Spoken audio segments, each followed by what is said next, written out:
Et bien le bonjour à tous. Aujourd'hui on va parler de l'aubépine. Elle a une feuille qu'on appelle rhombique.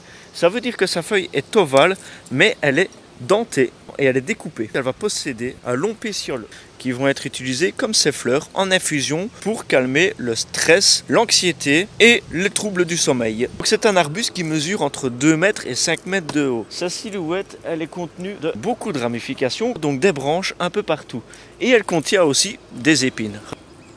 La branche, on peut l'utiliser en infusion, on va couper des rondelles dans le rameau qu'on va ajouter dans notre infusion, ce qui va permettre de faire baisser la température qui est fébrile et qui va aussi permettre de diminuer la douleur. On va pouvoir aussi consommer les petites sonnelles qui sont les fruits de l'aubépine qui ressemblent à des petites pommes. Ça va être plutôt consommable en automne quand elles seront bien rouges.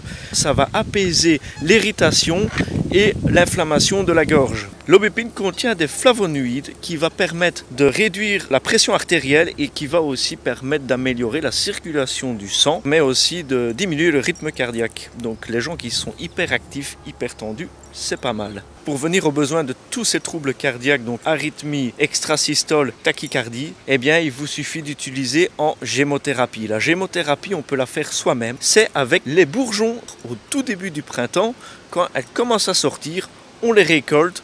On les met dans un petit bocal, on met une solution qu'on va créer nous-mêmes à base de glycérine végétale, d'alcool à minimum 50 degrés et de l'eau.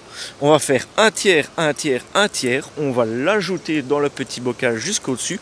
On va refermer le couvercle et on va laisser macérer pendant 30 jours. On va filtrer le tout et ensuite on va prendre 1 à 10 gouttes par jour selon les personnes et on va faire une cure pendant 20 jours.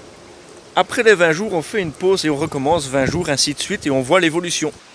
On aura aussi la pie-grièche écorcheur qui va adorer l'aubépine pour son épine qui est ici, parce qu'elle va pouvoir empaler ses proies, donc les insectes, les empaler avant de les manger.